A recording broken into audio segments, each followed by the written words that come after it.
तो हमने first lecture में डिस्टेंस फॉर्मूला पे बात किया, ठीक है। अब हम बात करेंगे एप्लीकेशन ऑफ डिस्टेंस फॉर्मूला, ठीक है।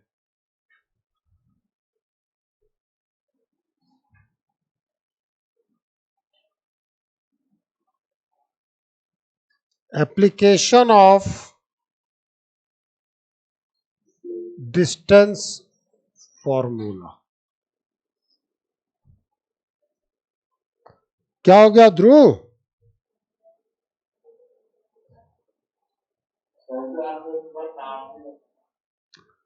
पहले मैं कुछ और भी बता दूं बेटा।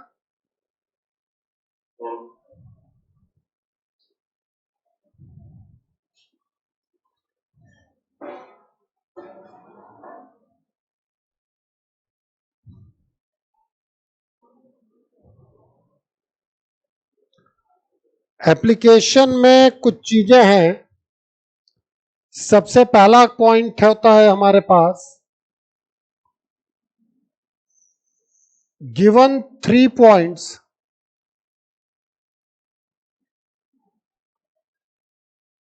are vertices of triangle or not.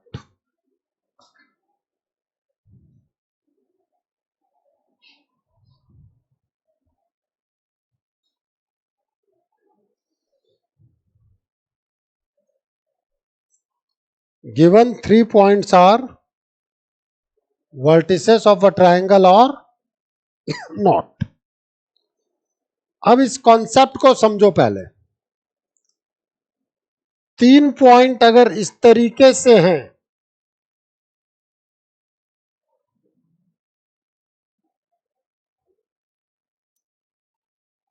तब तो ट्रायंगल बनेगा।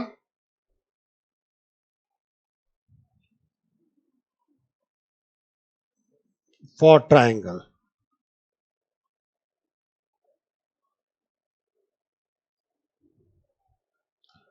ट्रायंगल के लिए है sum of 2 sides greater than third side. 2 sides का सम अगर थर्ड साइड से ग्रेटर है then the points are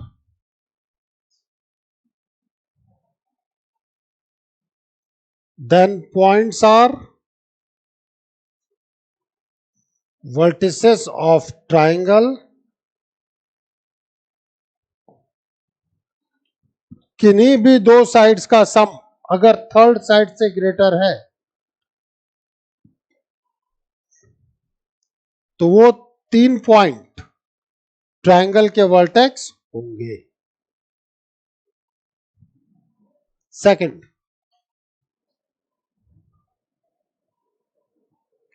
not triangle.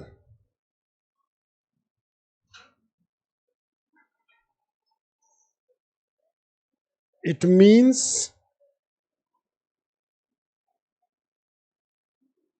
collinear।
Please, not triangle means collinear.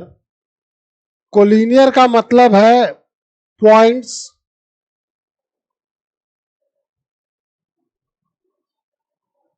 lies on the same line. इसके लिए अगर 3 पॉइंट कोलिनियर हैं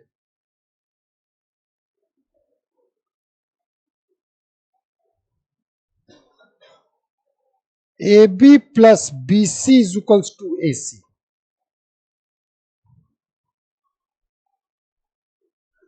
अगर 3 point collinear हैं तो क्या होगा? AB plus BC is equals to AC.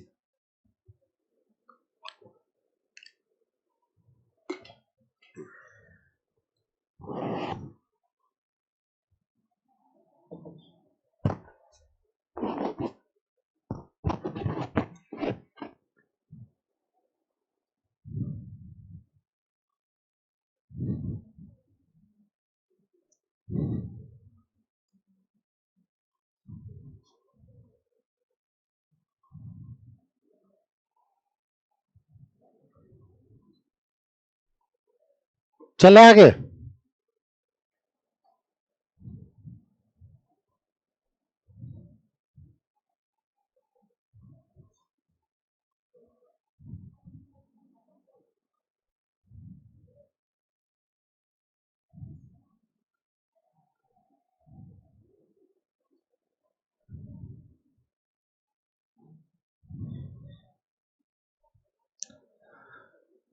इसके बाद है हमारे पास types of triangle.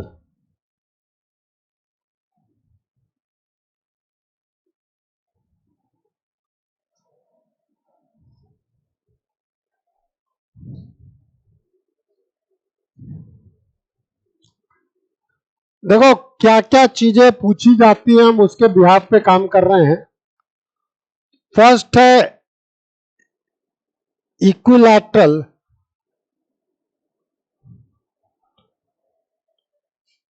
Triangle.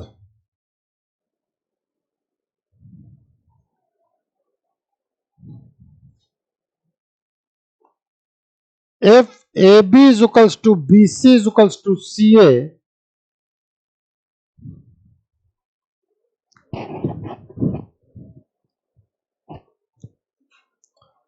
if AB is equals to BC is equals to CA, मतलब all the sides are equal, then triangle is equilateral triangle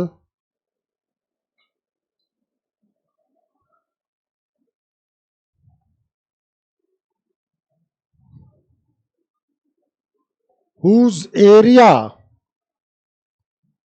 equilateral triangle के case में आपसे distance formula से area भी पूछ सकते हैं, √3/4 साइड स्क्वायर।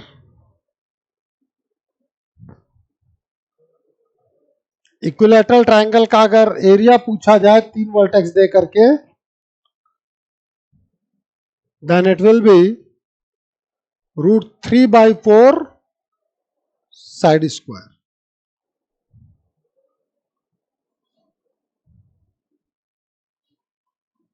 आइसोसेलेस ट्रायंगल,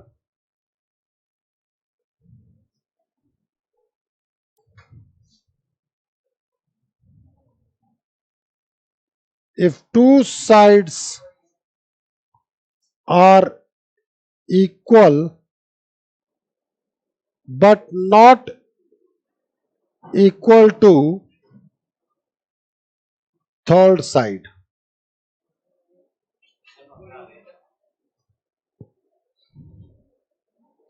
ये तेरा दोस्त है, मुझे भड़का रहा है।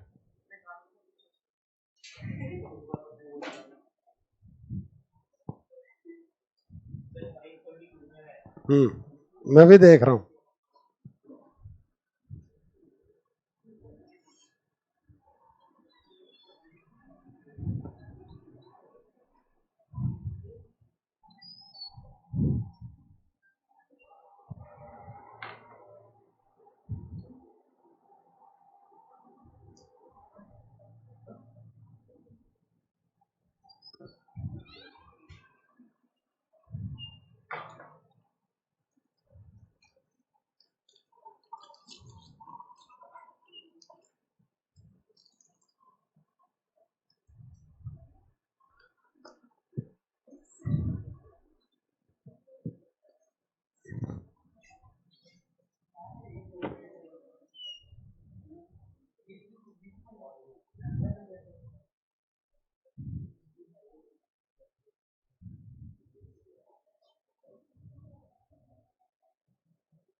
इसके बाद है स्केलिन ट्रायंगल।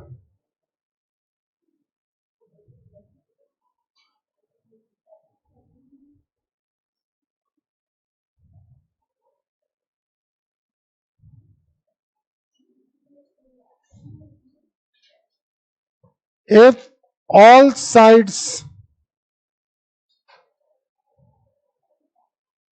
are different.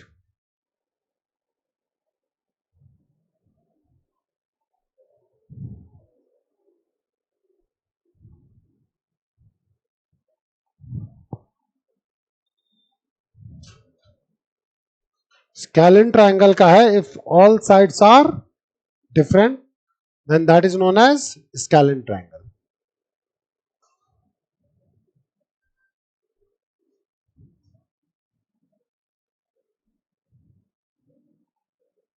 देखो बाकी जगह पे अगर आपसे एरिया पूछा जाता है तो दूसरे मेथड से पूछा जाएगा, कोऑर्डिनेट से नहीं पूछा जाएगा।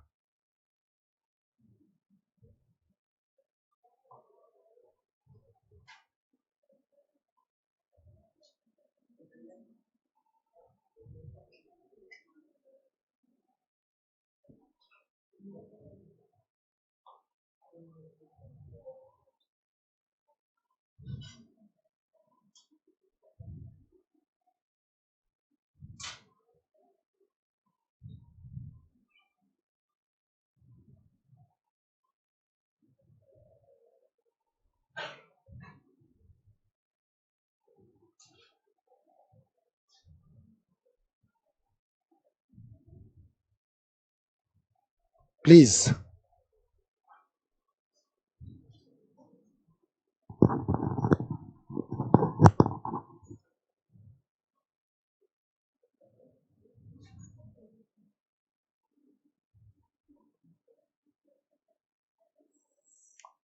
Right angle triangle,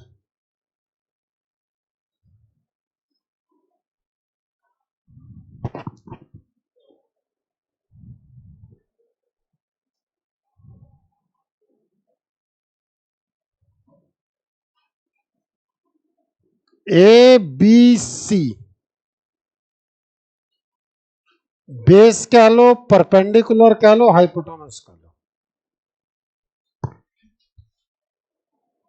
If AB square plus BC square is equals to AC square,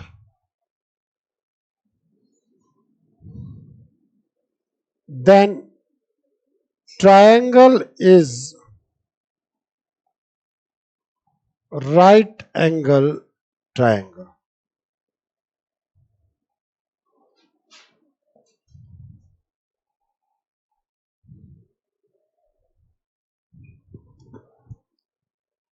इसका जो एरिया निकल के आएगा, हाफ बेस इंटू हाइट, वो है हाफ बी इंटू पी।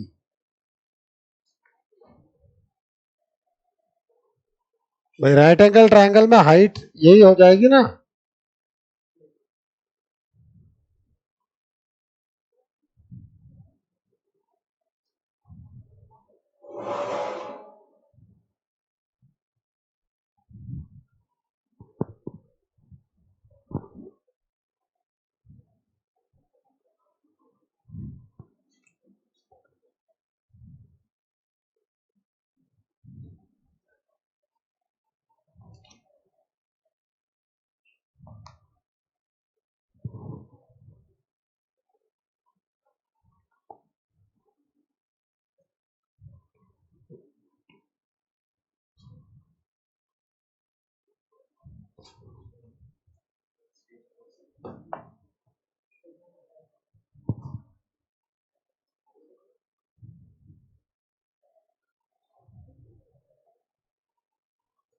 ये ट्रायंगल रिलेटेड क्वेश्चंस है जो यहां पे पूछे जाएंगे। यहां पे लेंथ ऑफ मीडियन इस तरीके की भी कुछ बातचीत होती है। तो मीडियन क्या होता है वो जब मैं सेक्शन फॉर्मूला कराऊंगा उसके बाद बताऊंगा। ठीक है, अभी मैं डिस्टेंस फॉर्मूले के एप्लीकेशन पे हूं।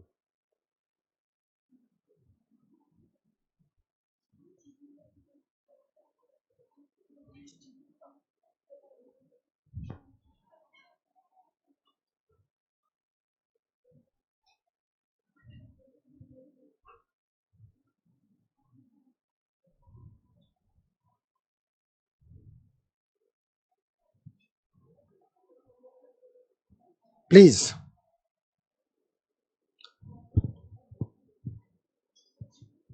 अब हमारे पास है क्वाड्रिलैटरल।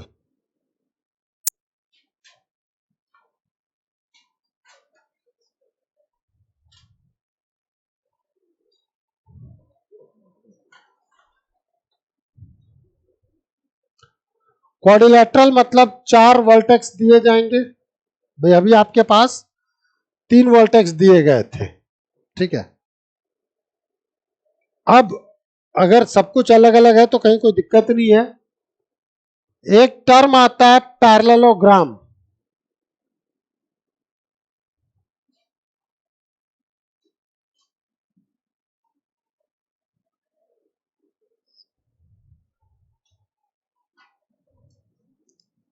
Something like this.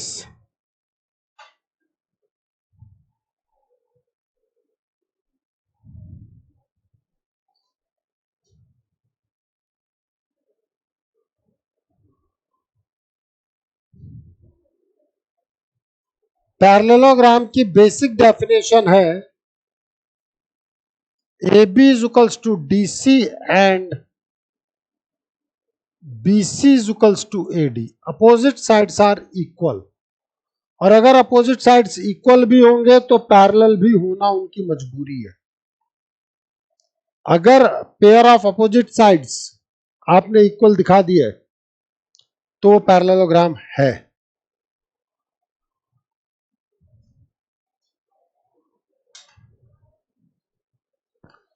अब पैरेललोग्राम का स्पेसिफिक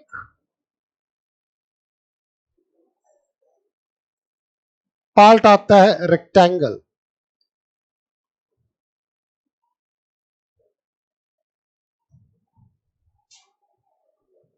रेक्टेंगल में सारी साइड्स 90 डिग्री पे हो जाती हैं।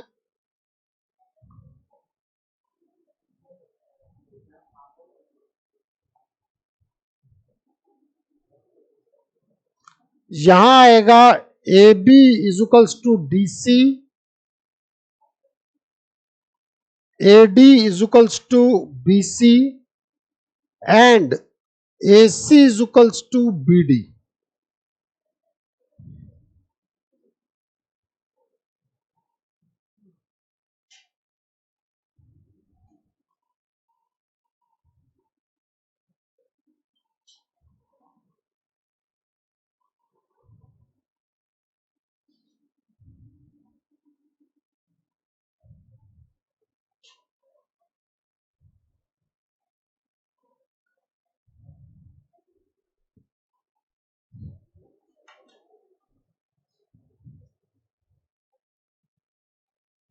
मैं कुछ बातें आपके साथ यहां शेयर करना चाहूंगा with the whole responsibility.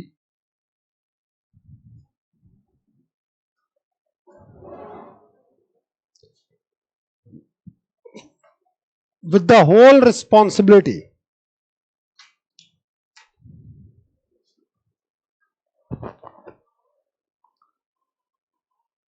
Every rectangle is a parallelogram, but converse is not necessarily true. हर रेक्टेंगल एक पैरेललोग्राम है, नहीं है? कैसे?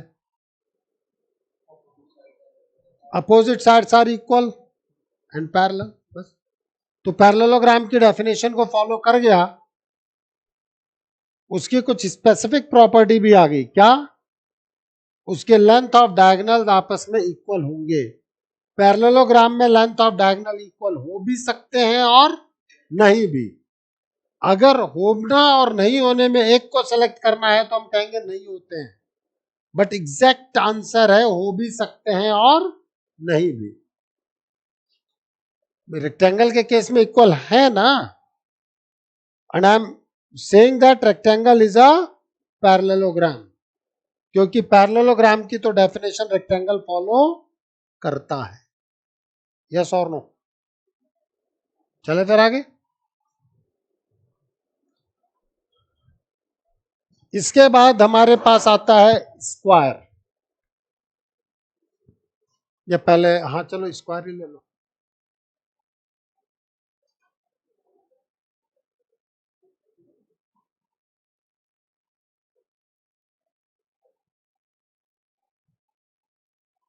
AB is equals to BC is equals to CD is equals to DA, and AC is equals to BD. All the sides are equal and length of diagonals are also equal.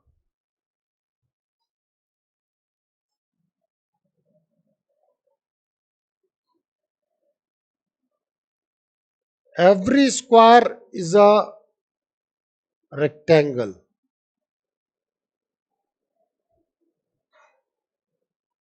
But converse is not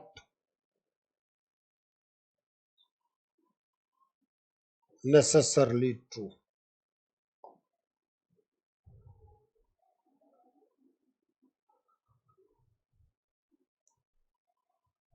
her square एक rectangle है. देखो, rectangle में है opposite sides equal होनी चाहिए. Rectangle में है opposite sides equal होनी चाहिए. बताओ यहां अपोजिट साइड्स इक्वल है कि नहीं है? सर चारों इक्वल है. एग्री. अपोजिट इक्वल है कि नहीं है? तो रेक्टेंगल के और डायगोनल्स की लेंथ इक्वल आ गई, तो रेक्टेंगल की डेफिनेशन तो फॉलो हो गई. एक एडिशनल आपको इंफॉर्मेशन है कि उसकी चारों साइड्स इक्वल होनी चाहिए. स्क्वायर के केस में क्या डेफिनेशन है? चारों साइड्स इक्वल होनी चाहिए. This is an additional requirement.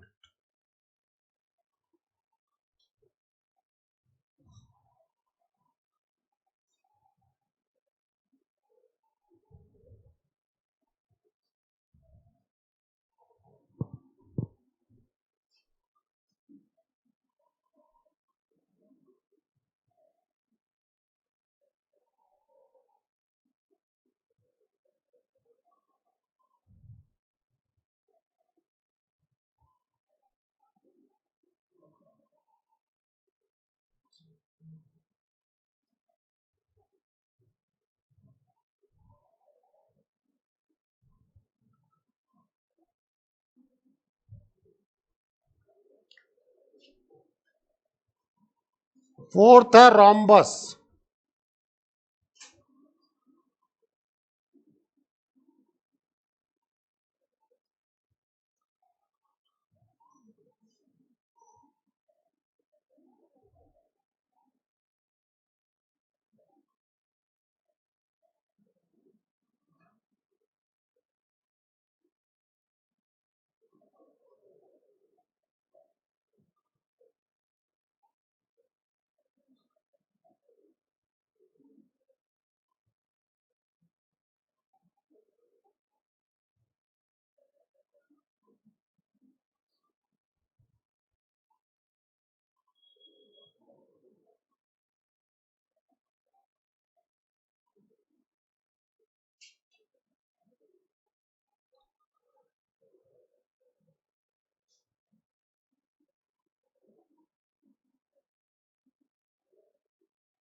देखो, स्क्वायर रोम्बस का पर्टिकुलर केस है. Every square is a rhombus also. Rhombus की बेसिक डेफिनेशन क्या है? चारों साइड्स का इक्वल होना. बताओ स्क्वायर की चारों साइड्स इक्वल होती है कि नहीं होती है? यस और नो?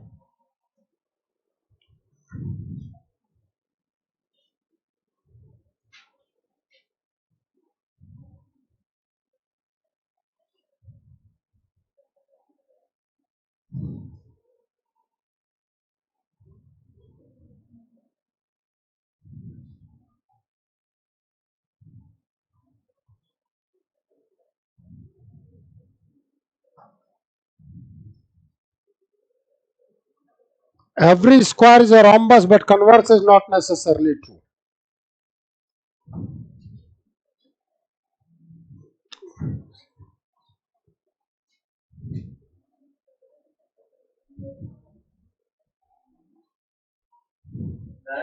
हाँ,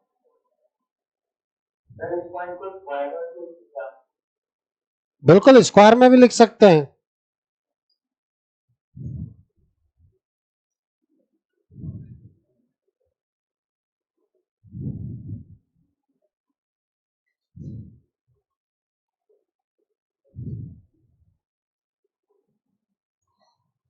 तो ये एक ऐसी चीजें थी जो मैंने आपको बताया. ये सारे क्वेश्चंस डिस्टेंस फॉर्मूले से रिलेटेड है. आपको सबके बीच की डिस्टेंसेस फाइंड आउट करनी है. ठीक है. एक चीज है जो मैं थोड़ा सा आगे जाकर के लिखा रहा हूं.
Three points ax1, y1, bx2, y2, cx3, y3 will be collinear if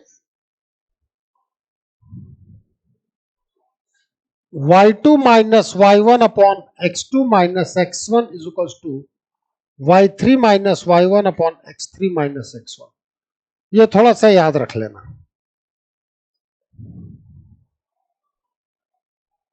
उम्मीद था बेसिक में ऐसा नहीं पूछा जाएगा. पूछा जाए तो कोई बात नहीं, मैंने करा दिया. स्टैंडर्ड में भी अगर ये आया तो हॉट्स होंगे. Higher order thinking. 3 points ax1, y1, bx2, y2 and cx3, y3 will be collinear if y2 minus y1 upon x2 minus x1 is equals to y3 minus y1 upon x3 minus x1.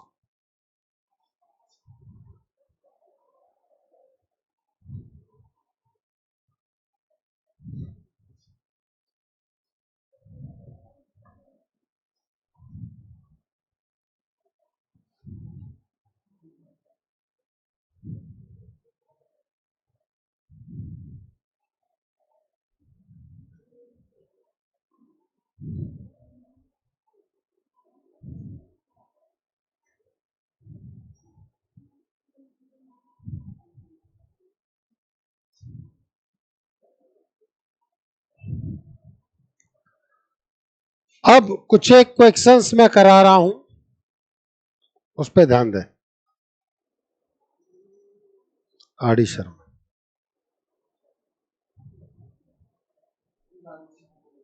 Hmm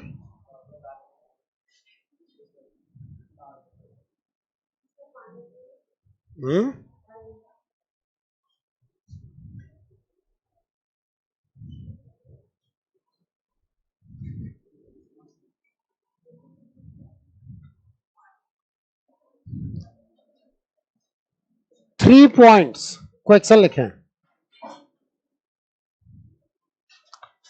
find the value of k if 3 points a 2 comma minus 3, b 4 comma 5 and c k comma 7 are collinear।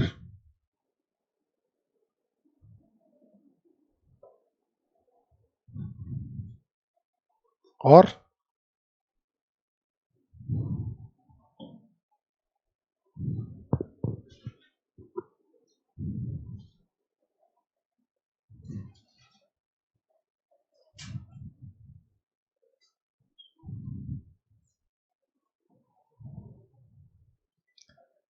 अभी मैंने आपको condition लिखाई है, बिल्कुल दिमाग नहीं लगाना।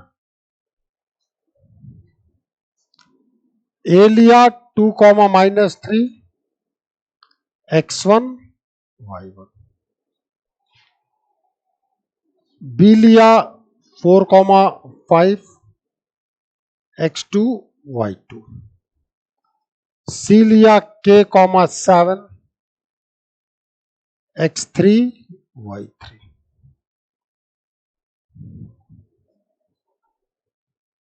We know that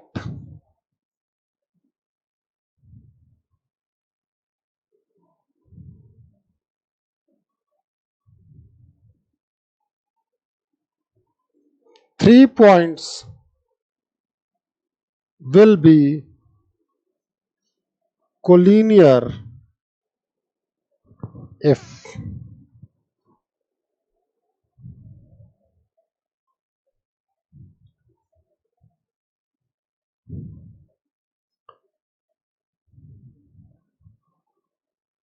y2 minus y1 upon x2 minus x1 is equals to y3 minus y1 upon x3 minus x1। अभी फॉर्मूला लिखाया आपको, y2 का मतलब 5, y1 का मतलब -3, x2 का मतलब 4, x1 का मतलब 2, y3 का मतलब 7, y1 का मतलब -3, x3 का मतलब k, x1 का मतलब 2।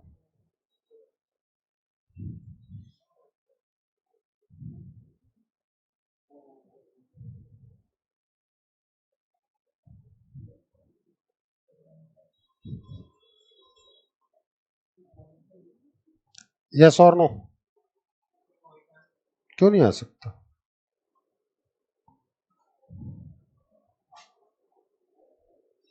मीन्स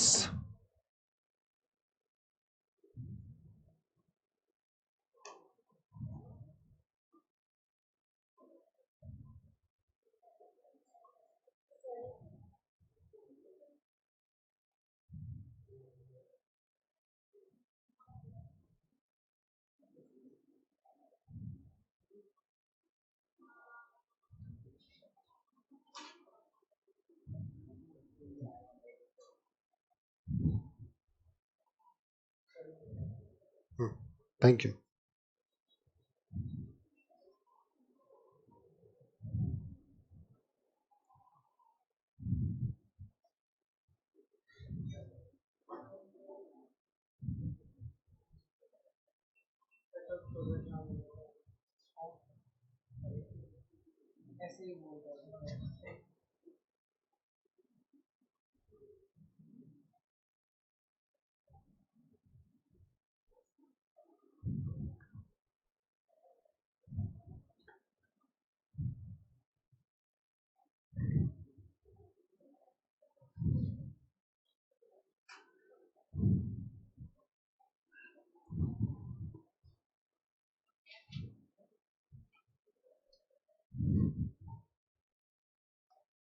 कोई दिक्कत? फॉर्मूला बेस्ड क्वेश्चन है, फॉर्मूला याद होना चाहिए, चीजें मूव कर जाएंगी। चले आगे।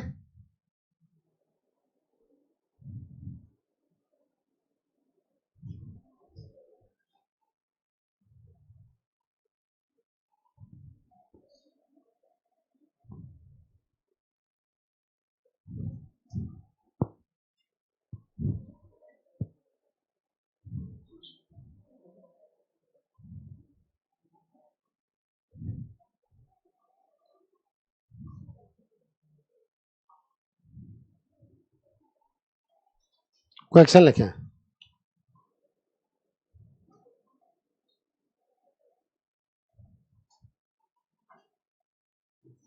Find the condition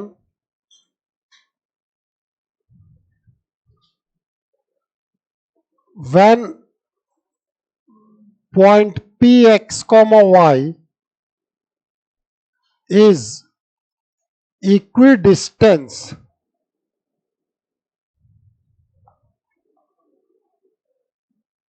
from the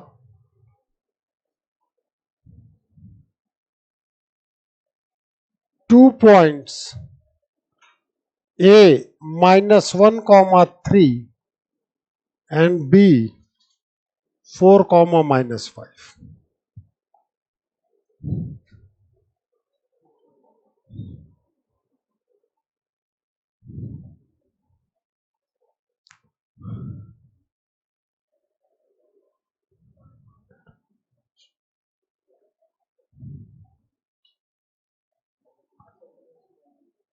एक दो चीजें समझना सभी लोग। What do you mean y equal distance? Equal distance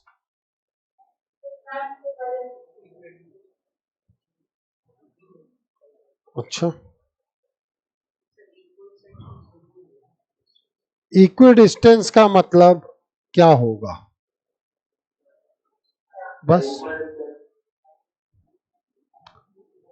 अरे मेरे देवताओं, रुक तो जाओ। 9th में पढ़ाया है तुम्हें, वो यहां से निकलेगा कंडीशन। पढ़ाया तो तुम्हें 9th में भी है, मैं नहीं पढ़ाया, इसलिए तुम दोनों तो बोलो मत।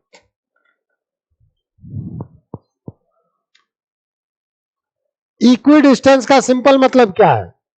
दोनों से इक्वल डिस्टेंस।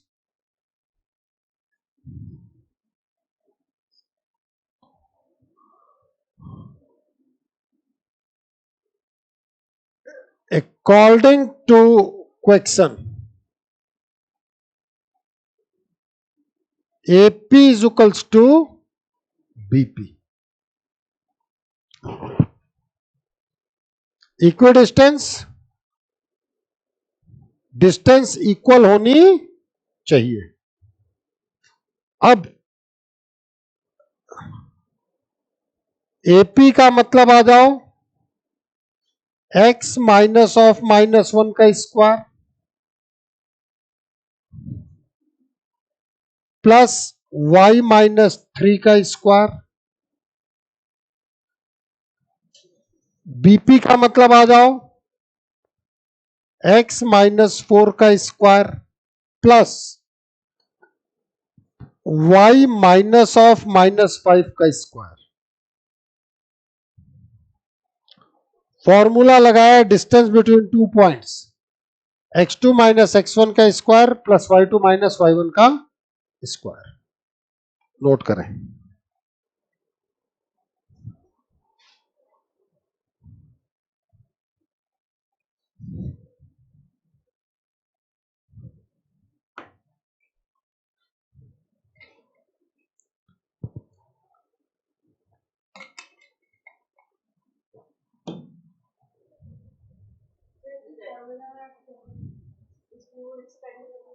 बिल्कुल लिख लिया। अब बधाई हो, ओपन भी कर ले।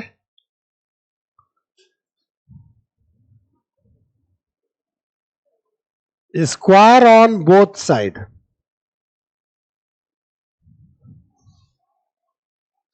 So this will be x plus 1 whole square plus y minus 3 whole square is equals to x minus 4 whole square plus y plus 5 whole square. अब क्या हो गया?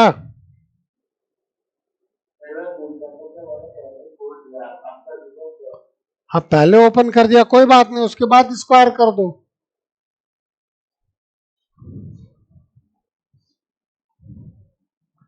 X square plus twice x plus 1 प्लस y square minus 6y plus 9 is equals to x square minus 8x plus 16 plus y square plus 10y plus 25 .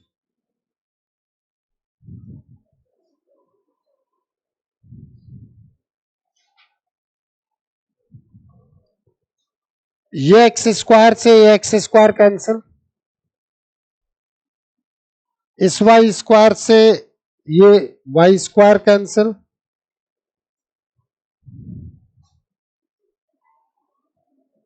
To x minus 6y plus 10 is equals to minus 8x plus 10y plus 41।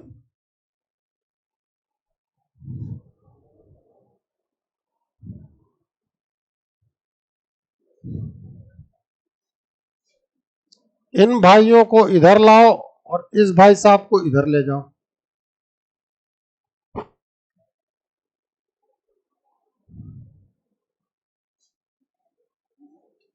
Ten x minus 16y is equals to 31।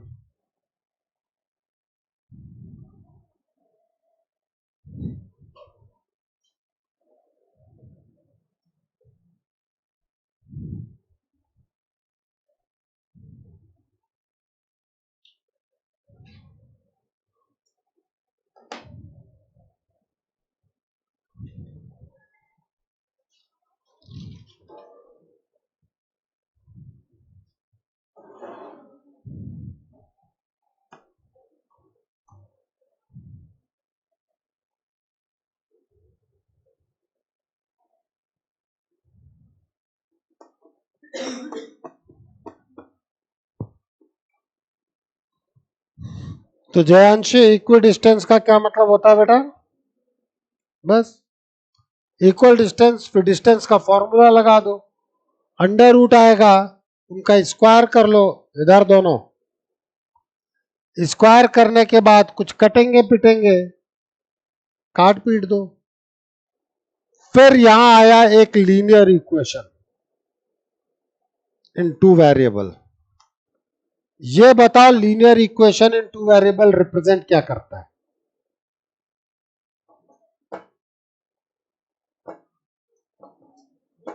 एक line represent करता है, एक shape represent करता है, उस shape का नाम है लाइन।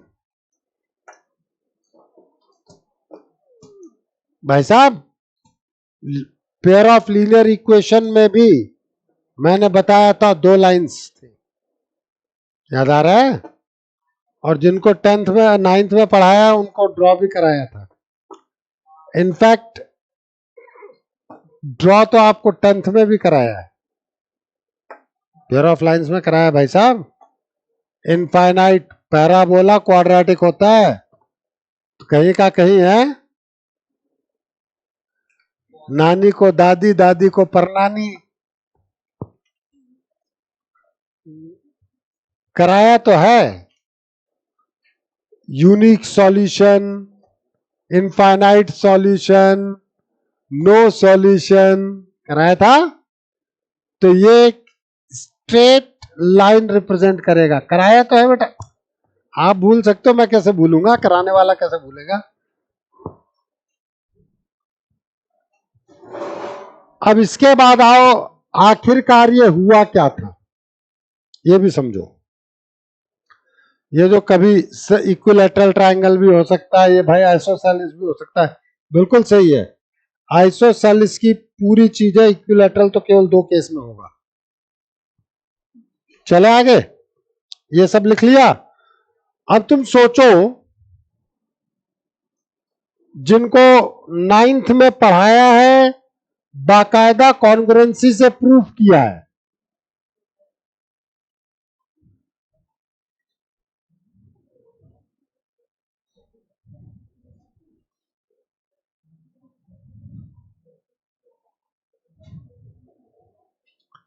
देखो इतना तक कर देने में तुम्हें कहीं कोई दिमाग की जरूरत नहीं पड़ेगी, क्योंकि वो पूछेंगे नहीं तुमसे 10th क्लास में। लेकिन मैं फिर भी करा दे रहा हूं, एक दो पॉइंट का डिस्कशन है। ए है और ये बी है। ए कितना दिया था?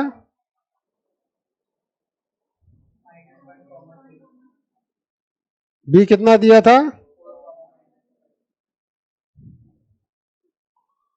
अब सोचना, कोई भी आइसोसेलेस ट्रायंगल का जो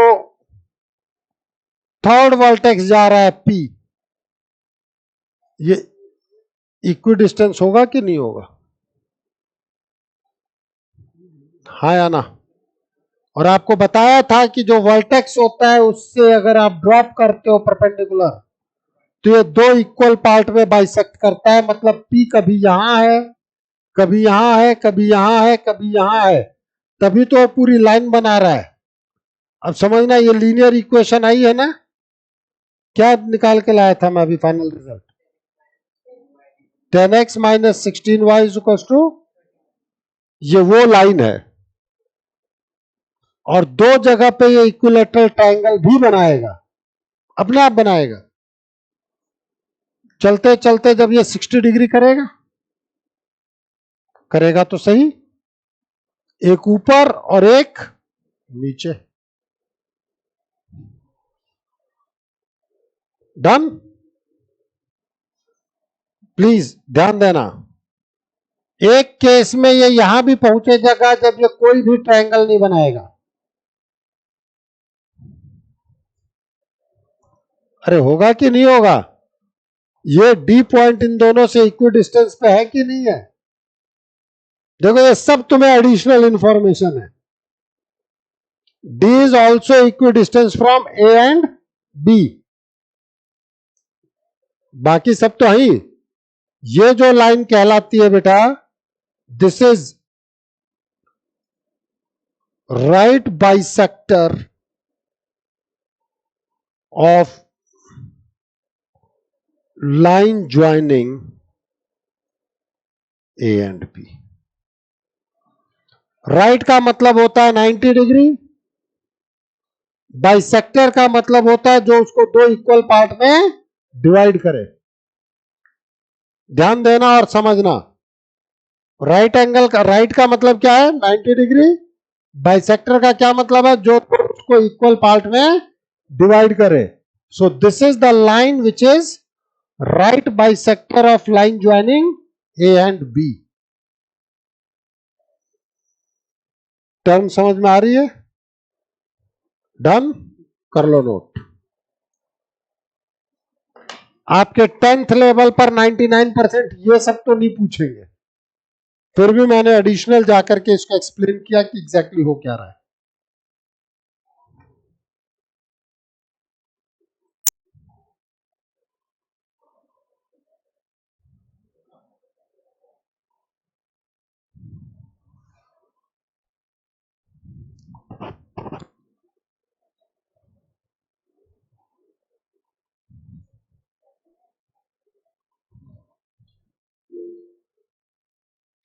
हाँ,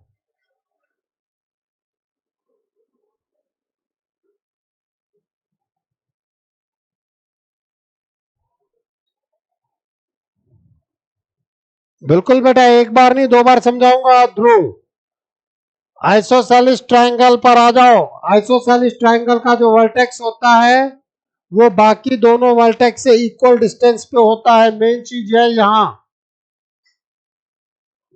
डन?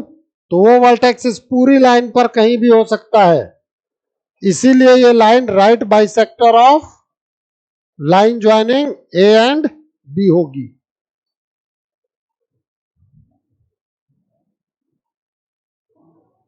दोबारा समझना और फिर नेक्स्ट टर्न पे फिर बताऊंगा, चिंता मत करना।